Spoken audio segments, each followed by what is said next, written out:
Hey y'all, what's up, what's good? It's your girl Janae here, back with another video, and in today's video I'll be sharing with you guys some of the easiest ways I have gained new clients, and maybe some of the ways that you can gain new clients too.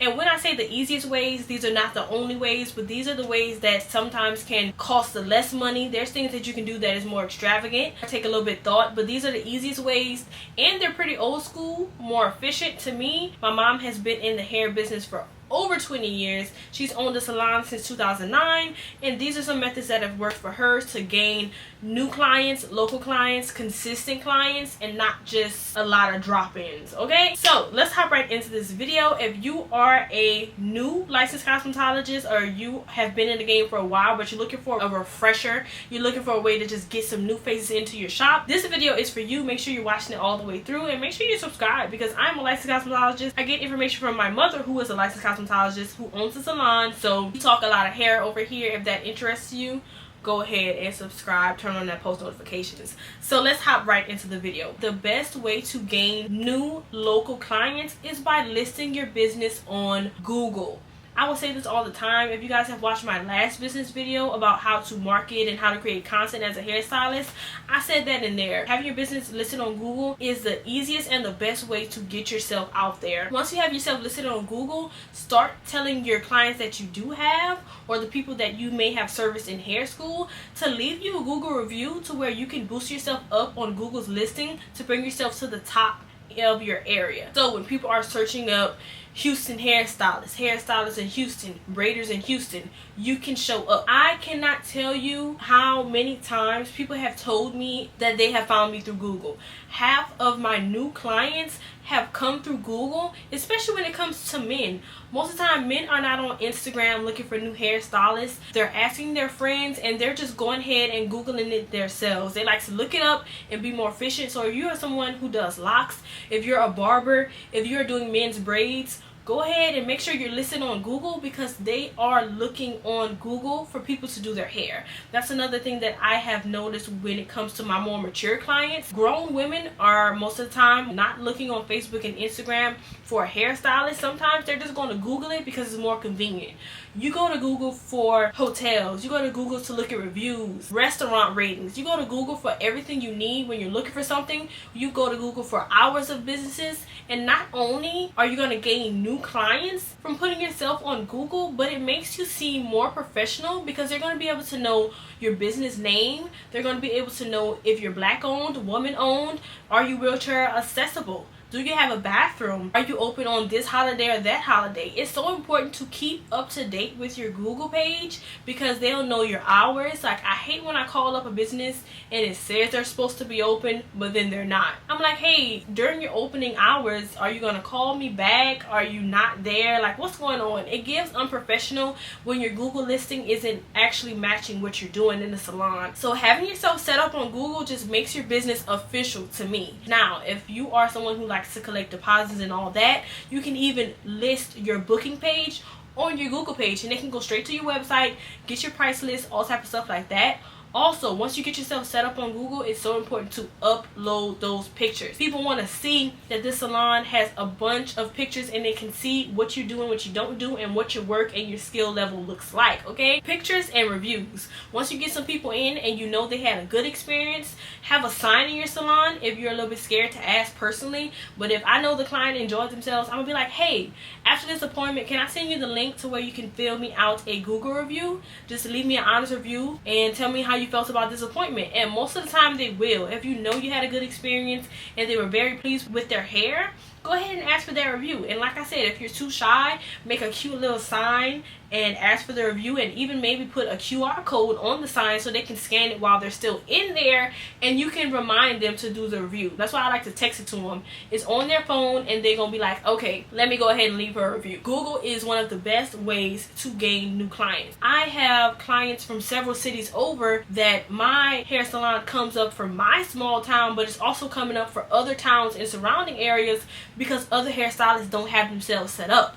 So there's not many of us on Google, and there's not many of us with a lot of 5-star reviews or even a lot of pictures. Sometimes people go by the pictures they see. So it's so important for the pictures you're posting on Instagram and Facebook, go ahead and post that on Google too, because that is what clients like to see. So first and foremost, if you would like to gain new clients, if you want a refresher, if you want to get your face out there, Google, okay? And the second way to gain some new clients is client referrals. When it comes to men, for sure, a lot of men ask each other, hey, what barber you go to? What hairstylist you go to? Who twists your hair? What's the price? A lot of people talk, even women. To me, out here, I find that not as many women ask each other who does their hair, but it still happens. I get a lot of referrals from my returning clients who are very, very happy with their service. They tell their friends, they tell their aunts, they tell their nieces. I get a lot of referrals. If you don't get organic referrals, I know that some people can offer an incentive, like different punch cards. If you refer this many people, then you'll get a percentage off of your service. That is something that also can work for you. But referrals, word of mouth, is something that goes a really, really long way. So making sure that your clients are having a good experience, and a good experience is not always offering them free stuff or a discount. Just make sure that the hair is good, the quality is good, the products are good, the environment is clean, the vibes are good, and those people will go ahead and relay that to their friends and their family members. So word of mouth and client referrals is a surefire way to gain some new clients, okay?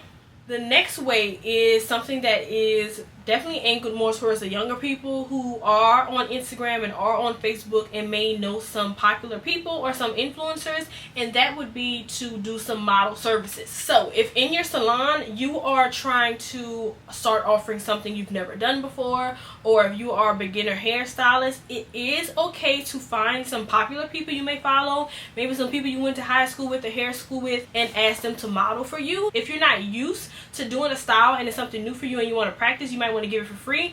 But if you are a seasoned hairstylist and you just need this popular person in your chair, you might want to offer it as a discount maybe. But when I started out doing hair, I did have models. I just offered to do the style for them for free, and I even used that content to post on my YouTube channel, which also, you know, gave me posting on YouTube and posting on Instagram to build me up on there, and it worked out. But you have to understand that you have to be picking the right people. You don't just want to pick any and everybody, because it can go wrong.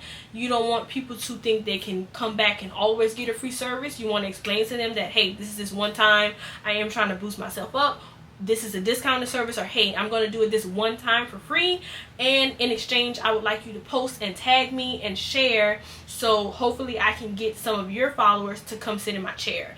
You have to also understand that these models are probably 9 times out of 10 not going to be your clients, okay? They are literally, I don't want to say you're using them, but you guys are exchanging a service for some promotion. And to me, if they wasn't really checking for you before and they weren't supporting you before, they're probably not going to be your client unless they really, really fell in love with the way you do hair. That's fine. As long as you and the model are in agreement that they're going to post you and repost your work and stuff like that, that one time of them sitting in your chair is more than enough. And I have actually got some pretty good referrals through the whole model situation. I've only actually kept 2 of the models as clients, and that's perfectly fine. The rest of them, I did get the promotion. They reposted my work. Some people are still going to turn it down, but if you are looking to learn something new, go ahead and give the style for free. And models, and doing someone who has a little bit of popularity and who has a good amount of followers will definitely get more eyes on you. Models can do that, and even if you just organically do people's hair with a good amount of following, go ahead and post that on your social media and tag that person and just kindly ask them for a repost.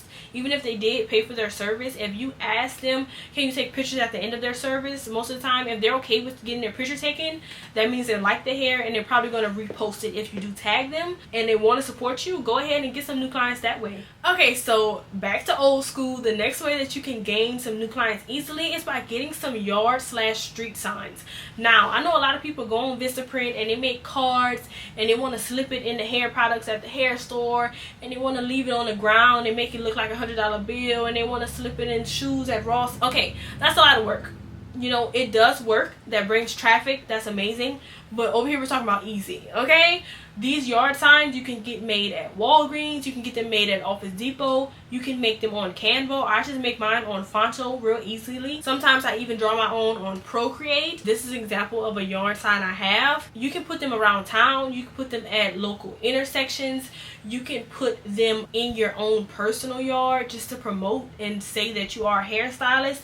You can even put a little sign or a decal on your car. I see so many people out here do that. They have their Instagram decal or their business on a sticker. Most of the time, if people see something that they need, like, oh, I've been needing a trim, and there's a hairstylist walking around or driving around rather promoting their business, let me go ahead and take a picture of that so that I can call her later and see what she does. Yard signs and street signs is something that has got us many clients, because if people are passing by a major street and they see a sign for a salon, they're gonna be like, hey, I've been needing to get my hair done for a while, let me just call them and see what's up. Gotten so many clients like that. So yard and street signs really do work. Even if you are in a salon suite, most of the time when it comes to salon suites, you have to realize people don't know who's in there. Of course, you're going to get your social media people, and that's fine, but social media marketing is hard. That's why I'm not even really including that in here, because it's not easy. You really are in the mercy of the algorithm, and I don't really like that. I like to promote my business with tangible things and things that will not disappear. We don't own Instagram, we don't own Twitter and Facebook and all that type of stuff. We don't own that. So at any time somebody can hack your account, all those followers can leave. It's important to have tangible ways of promoting your business. Flyers, yard signs, go get them made. Get you a little banner saying hair salon. Let people know that you're there. Put it outside of your salon suite building. Let people know that, hey, I'm a hair salon, this is what I specialize in. Make it kind of big. Yard signs do work, and I know I ride around and take pictures of numbers all day and be like, I'm gonna call all these people when I get home. They're offering a service that I'm interested in, so I might as well call and ask.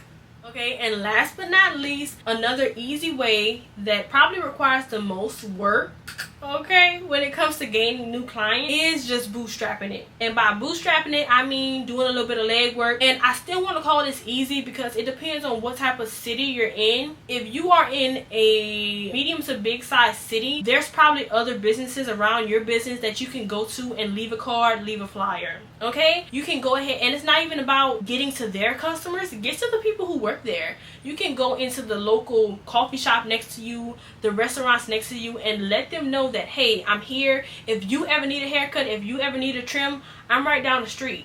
If you need some braids, I'm right down the street. Go ahead and talk to those workers and let the people around you know that you're there. People don't understand how far kindness can go in showing your face. I even find that with restaurants. I don't understand why more restaurants don't go around to the businesses in their area and promote their food.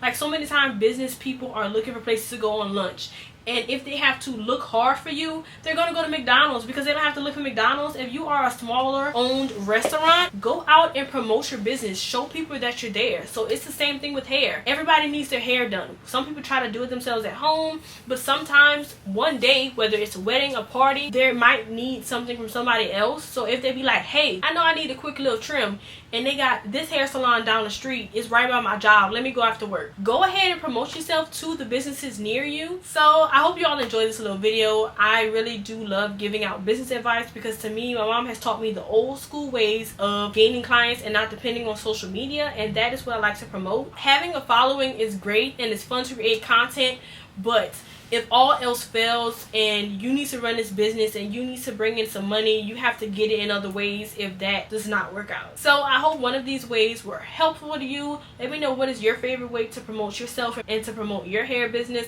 If you have any other questions about promoting or anything else that I mentioned in this video, how to gain new clients, go ahead and leave it in the comments down below, and I will see you guys in my next video.